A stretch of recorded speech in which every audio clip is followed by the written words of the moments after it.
Mon jeu existe déjà, il a déjà été édité, c'est vraiment trop cool. Sauf que c'est pas moi qui l'ai fait. C'est génial. Et c'est pas la première fois que ça m'arrive. C'est pas la première fois que ça m'arrive. C'est des erreurs qui sont évitables, mais c'est comme ça. Je m'explique. Donc j'ai mon prototype qui s'appelle Santa's Factory, qui était à la base un placement d'ouvriers sur le thème de l'usine du Père Noël. Aujourd'hui, c'est plus un placement d'action, je sais pas trop comment l'expliquer, sur le thème de l'usine du Père Noël. Sauf que j'ai découvert aujourd'hui qu'il existe un jeu qui s'appelle Santa's Workshop, qui a été édité en 2017, dont j'avais aucune idée de l'existence, tout simplement. Et pourtant, j'ai cherché pour voir s'il y avait des jeux sur le thème de Noël, du Père Noël, etc. Et je me suis complètement foiré dans mes recherches, de toute évidence. Surtout que je vois ici sur Board Game Geek que le jeu va être réédité en 2024, dans une deuxième édition. Donc, c'est la pire chose qui puisse arriver. Alors, je vais devoir, du coup, réévaluer le thème du jeu. Donc ça, je m'avais déjà parlé dans ma vidéo sur les playtests. Le thème du jeu, il est interchangeable. Je l'ai mis parce que j'ai besoin d'un prototype viable, donc il lui faut un thème parce qu'il doit être jouable, il doit être fun. Maintenant, ce thème, il est interchangeable. Par contre, le thème doit fonctionner avec les mécaniques. Donc je vais profiter de cette vidéo pour parler du lien qu'il existe entre thème et mécanique. Parce que pour avoir une immersion, il faut que le thème et les mécaniques soient intriqués. Il faut que ça fonctionne ensemble, il faut que ce soit logique, il faut que ce soit cohérent, il faut que ça marche avec le thème. Qui dit changement de thème dit impact plutôt important sur les mécaniques. Voilà, c'est un peu relou, mais c'est la vie. Alors, tout d'abord, pour montrer à quel point le jeu est vraiment proche de l'idée de mon jeu, ben voilà, j'ai trouvé le jeu sur Tabletop Simulator, hein, il est dispo, c'est un workshop qui est téléchargeable. Et en fait, on va voir que l'idée dans le jeu, bah, ça va être de récupérer des lettres du Père Noël. Ça vous dit quelque chose? C'est vraiment génial. Des lettres Père Noël dans lesquelles un enfant va demander un jouet, il va falloir utiliser des ressources pour le construire. Alors, les ressources, c'est quoi? Eh ben, c'est du bois, du plastique, du métal et du tissu. Yes, c'est vraiment trop cool, c'est exactement le jeu comme je l'avais designé. Et alors ici, attention, c'est parce que ça s'arrête pas là, des des événements aléatoires qui vont impacter le tour, hein, des événements aléatoires sur lesquels on va même pouvoir de temps en temps placer un petit personnage, un petit ouvrier. Et ici, on a le plateau du joueur avec ses ouvriers qu'il va placer. Alors voilà, je suis pas rentré dans les détails du jeu parce que je suis dégoûté, hein, c'est un peu une réaction à chaud. C'est pas la première fois que ça m'arrive, mais voilà. Et c'est ma faute, hein, c'est ma faute, j'aurais dû me renseigner. Alors, il y a pas mal de trucs qui font que le jeu est différent, hein. Le jeu est vraiment, dans son gameplay, assez différent, même je dirais fondamentalement différent. Il faut récupérer des cookies pour nourrir les rennes. Il y a une école. Enfin voilà, il y a plein de choses qui font que le jeu est très différent. Le jeu a l'air beaucoup plus lourd en termes de manipulation. Tout en restant léger, hein. Le jeu, enfin voilà, il est différent. Surtout maintenant avec la V3 qui implique des mécaniques fondamentalement différentes. Par contre, le thème est beaucoup trop similaire. Le thème étant beaucoup trop similaire, je vais devoir en trouver un autre. Mais je vais en profiter pour discuter un petit peu d'où je viens pour arriver à la V3 du jeu et comment le thème a impacté mon game design. Ceci est le premier prototype sur lequel je travaillais. Alors, de quoi s'agit-il? Il s'agit d'un jeu qui, à la base, était un jeu rôle caché, où on avait donc des joueurs qui étaient sur un vaisseau spatial. L'objectif était d'aller à d'un point A à un point B. Et donc, en fait, ça allait être un trajet, hein, enfin un scénario, voilà. À nouveau, c'est un prototype, hein, donc voilà, c'était pas bien fini. Mais voilà, on avait un vaisseau qui allait aller d'un point A à un point B avec des événements, hein, qui allaient venir impacter la partie, par exemple. Et en fait, à chaque tour, on a tiré des événements. Invasion de cyberpirates, en 3 coups. Si les boucliers sont désactivés, il détruit une autre pièce, sinon il détruit le bouclier, surchauffe, endommage les réacteurs, rien ne se passe, il ne se passe rien, voilà. La manière dont les différentes pièces du vaisseau étaient endommagées, c'était symbolisé par ceci, le bouclier activé, désactivé. Et donc en fait on avait les armes, le cockpit, le générateur, chaque pièce avait son utilité. On peut un petit peu reconnaître le système Among Us. Pourquoi ? Donc parce qu'on a ici des événements aléatoires qui vont détruire le vaisseau un petit peu partout. Les joueurs vont devoir s'assigner les différentes tâches et aller les solutionner. Par contre, l'un des joueurs était infiltré. Infiltré, infecté, peu importe. Le patient zéro, il allait infecter les autres joueurs. Voilà, l'idée était que le patient zéro empêche les joueurs d'arriver à bon port, ou alors d'infecter tout le monde, et les joueurs, leur but était d'arriver à bon port. Donc, c'était un jeu rôle caché, c'est-à-dire que les joueurs allaient dans une zone, ensuite ils réalisaient des actions. Donc il y avait l'action de réparation, l'action de la zone. Donc l'action de la zone, ça va être par exemple dans les armes, tirer avec l'arme pour détruire les adversaires. Dans le bouclier, c'était réactiver le bouclier. Dans le cockpit, c'était naviguer, donc éviter par exemple les astéroïdes. La communication, c'était décliner son identité. S'il y avait des estroyeurs de l'Empire qui croisaient notre route, il fallait décliner l'identité. Les caméras, c'était observer dans les autres pièces ce qui se passait, etc., etc. Il y avait le bouclier personnel. Donc en fait, si on se retrouvait avec l'infecté dans une pièce et qu'il essayait de nous infecter, mais qu'on avait activé notre bouclier, donc il y avait ce côté bluff qu'on retrouve dans le jeu que j'ai pour l'instant en V3. Donc si on mettait le bouclier, il ne nous infectait pas, et donc on avait la possibilité de voir qu'il avait tenté de nous infecter, et puis il y avait la carte infection. Et donc en fait, chaque joueur allait dans une zone, réaliser ses actions de manière cachée, et ensuite on discutait. Et donc les joueurs pouvaient dire « Eh, lui, il a essayé de m'infecter, etc. etc. » Voilà. C'était toujours dans cette idée, donc je l'expliquais dans les playtests, dans mon design thinking, j'ai pensé de base, je voulais un jeu fun, un jeu light, et un jeu qui allait impliquer de se mettre des bâtons dans les roues et de bluffer. Le jeu à rôle caché était parfait pour moi, et mon jeu préféré de rôle caché, c'est Time Bomb. Je trouve qu'il est extrêmement simple, extrêmement élégant dans sa simplicité, et super chouette à jouer. Ici, c'était très lourd. Le gameplay était extrêmement lourd. C'est-à-dire que réaliser des actions cachées, ça ne marchait pas. J'y arrivais pas, voilà. Donc, j'avais plein d'idées pour améliorer le gameplay. Et l'une des idées que j'avais, l'un des partis que j'avais pris, c'était d'abandonner le système de rôle caché pour d'abord essayer de comprendre fondamentalement les dynamiques de mon jeu. Donc, on allait avoir un scénario avec des événements qui s'enchaînaient dans un ordre prédéfini dans ce cas-ci, parce que je voulais vraiment maîtriser l'expérience. Et les joueurs allaient tout simplement devoir essayer d'arriver à bon port, donc de tout régler, etc. Et c'était un jeu de coopération pure. Et alors, je comptais introduire dans ce jeu de la symétrie. C'est-à-dire qu'un joueur allait être peut-être l'ingénieur, c'est-à-dire qu'il avait plus facile à réparer les pièces.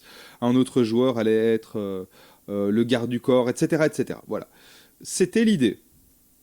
Maintenant, laissez-moi vous présenter Spark Rider 3000. Voici Spark Rider 3000, disponible également sur Tabletop Simulator. Spark Rider 3000 est un Kickstarter qui a terminé sa campagne, je pense, en avril 2022, je ne sais plus exactement. Et je suis tombé dessus alors que j'étais en train de finaliser mon prototype sur mon autre jeu, sur mon premier prototype.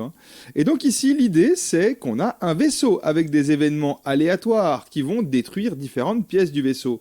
Les joueurs vont devoir se déplacer peut-être ici pour utiliser la tourelle, détruire les adversaires, ici pour réparer des pièces, récupérer de l'énergie, etc., etc. Et on était vraiment sur un jeu qui était extrêmement similaire à celui sur lequel je travaillais. Donc c'était vraiment, vraiment un coup dur. Vraiment pénible, extrêmement pénible, avec en plus ici intégration de asymétrie. Chaque joueur avait sa spécialité.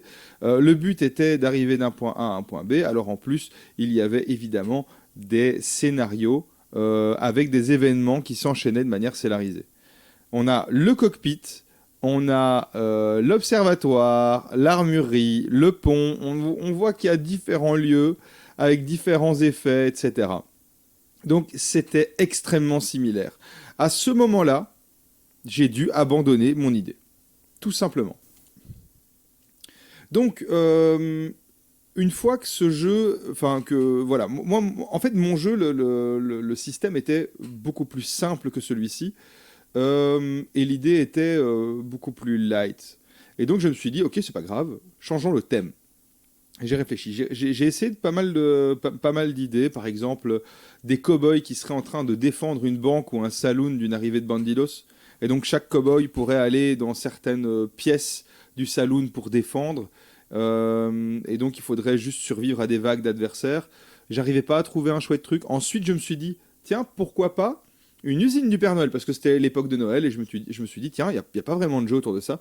Usine du Père Noël, il y a des choses qui arrivent. Il y a Krampus qui vient essayer d'enlever des employés. Il y a le Yeti qui vient détruire des choses. Il y a une tempête de neige, la Reine de Glace qui vient geler des choses, etc. Et l'idée, c'est que les joueurs devaient faire en sorte que l'usine continue à tourner. Réparer les lignes de production, réparer les lignes d'assemblage de jouets, les booster en dépensant des ressources pour les améliorer, etc. J'arrivais pas à trouver un gameplay qui fonctionne bien pour que tous les joueurs soient actifs et que tous les joueurs aient un rôle à jouer. Donc voilà, toutes ces idées, je vais les garder. Donc le rôle caché, je l'ai abandonné assez tôt dans le processus, mais je le garde en tête. J'ai une autre idée pour rôle caché, une idée qui tourne un petit peu autour du concept de phasmophobia, où on aurait un fantôme, que tout le monde connaîtrait, donc un jeu très asymétrique, qui distribuerait leur rôle aux autres joueurs, par exemple 3 joueurs, un joueur qui est possédé, les 2 autres joueurs qui sont les chasseurs de fantômes, et l'idée est de faire en sorte que les chasseurs de fantômes puissent se débarrasser du fantôme, mais que le fantôme arrive à s'énerver suffisamment pour enfermer les chasseurs de fantômes dans le lieu hanté. Donc ça, c'est un petit peu l'idée que j'ai autour des rôles cachés, donc ça, je l'ai mis de côté, j'y pense pour un autre jeu. Donc pour la partie coop, ça ne marchait pas très bien, l'usine du Père Noël. Donc je me suis dit, c'est pas grave, essayons de faire un jeu de compétition alors. Et c'est de là que vient le jeu Santa's Factory. Alors, si on regarde mon jeu, le thème est extrêmement intriqué avec évidemment les mécaniques. Donc le but, c'est de construire des jouets. Pour ça, il faut des pièces de jouets et donc il y a les ressources. Ressources, pièces, jouets, c'est très logique. Il faut récupérer des lettres au Père Noël et les résoudre. C'est très logique également. Ces lettres, les jouets, on va les livrer dans le traîneau du Père Noël. Ça reste très logique. Les lettres, on les récupère dans le village, dans lequel on peut également distribuer des jouets. Ça reste fondamentalement lié au thème. À côté de ça, on est des lutins du Père Noël. C'est l'usine du Père Noël, donc tout ça fonctionne très bien. Et puis, il y a tout le reste qui tourne autour de ce thème que je trouvais assez attractif. Par exemple, les cartes Magie de Noël ou les cartes Pôle Nord qui vont impliquer des personnages connus comme Rodolphe, comme le Yeti, comme Krampus, comme la Reine de Glace, comme des ours polaires, le pingouin de vin, etc. J'adore ce thème, je le trouve très chouette. Il fonctionnait très bien avec mon jeu et ça me saoule fondamentalement. Après, il y a d'autres choses dans le jeu que j'ai dû mettre de côté parce que ça ne fonctionnait pas avec le thème. Donc ici, voilà, pour le bien de l'explication, je reviens sur le jeu, mais dans son ancienne version, parce que j'ai pas la nouvelle version en digital. Donc voilà, mais pour expliquer, ça va être un petit peu mieux. Donc dans le thème du Père Noël, par exemple, enfin de l'usine du Père Noël, je voulais pas de piste de points de victoire de base. Donc elle est là pour le bien du prototype, mais je veux m'en débarrasser. Donc j'envisageais différentes fins de jeu. Par exemple, le premier qui arrive à résoudre 5 lettres au Père Noël, mais ça veut dire qu'il faut extrêmement bien équilibrer les lettres au Père Noël. Ou alors le premier qui met 5 objectifs, un peu comme dans Site, où un objectif serait résoudre une lettre au Père Noël, un autre serait distribuer 5 jouets, un autre serait débloquer le 5e ouvrier, ce genre de choses. Pourquoi pas? Voilà, mais dans un premier temps, pour prototype, j'avais la piste de points de victoire. Ça, je peux complètement m'en débarrasser si je change le thème. Et il y a d'autres petites choses comme ça. Hein. Je voulais, par exemple, dans la version précédente, on pouvait acheter des upgrades, il fallait dépenser des ressources. J'aimais pas trop ça. J'aimais pas trop... pour débloquer le 5e ouvrier, par exemple, il fallait donner 2 tissus, 2 bois, et je sais plus quoi. J'aimais pas beaucoup ça. Et donc, ce que j'avais envisagé, et qui n'était pas compatible avec l'idée du thème du Père Noël, parce que je voulais pas qu'il y ait de thunes dans ce jeu, bah, c'était par exemple de changer le thème en utilisant des nains dans une mine. Donc les nains dans la mine, bah, leur but serait par exemple de récupérer du métal, de récupérer de l'or, de récupérer des pierres précieuses, etc. De fondre ces différents éléments pour en faire des lingots, par exemple. Ensuite, d'utiliser ces lingots pour créer des bijoux. Aller chez le marchand, revendre les bijoux et donc monter de 10 sur la piste de thunes, par exemple. Et là, on est un petit peu sur un système similaire à Brass Birmingham. Donc chez le marchand, j'aurais pu aussi acheter des pierres précieuses. Hop là, 4 pour une pierre précieuse, par exemple. Faire un prêt, comme dans Brass Birmingham, hein, où voilà, je réalise une commande pour un client, je prends 20 pièces d'or parce que le client a dépensé 20 pièces d'or pour m'acheter tous les trucs que j'ai créés. Je crée des armes, je crée des bijoux, etc. Ensuite, je veux acheter une upgrade pour mon atelier, ça me coûte 10, je reviens en arrière. Et donc à ce moment-là, il y a une bonne mécanique entre upgrade, mes pertes de points, et vente, production et gain de points. Et juste à la fin de la partie, celui qui gagne, c'est celui qui a le plus de thunes. Et alors, à ce moment-là, j'aurais fait un système où, bah, par exemple, les commandes de clients seraient visibles de tous. Le premier qui remplit cette commande, par exemple, si on a une commande de un collier avec un rubis et une bague avec un émeraude, le premier qui arrive à refourguer ça à la commande prend les points de la commande et la commande disparaît et c'est une autre qui remplace cette commande. Donc un système comme ça, par exemple, donc j'ai pas mal d'idées pour changer le thème, mais ça va demander des modifications vraiment fondamentales sur le gameplay du jeu.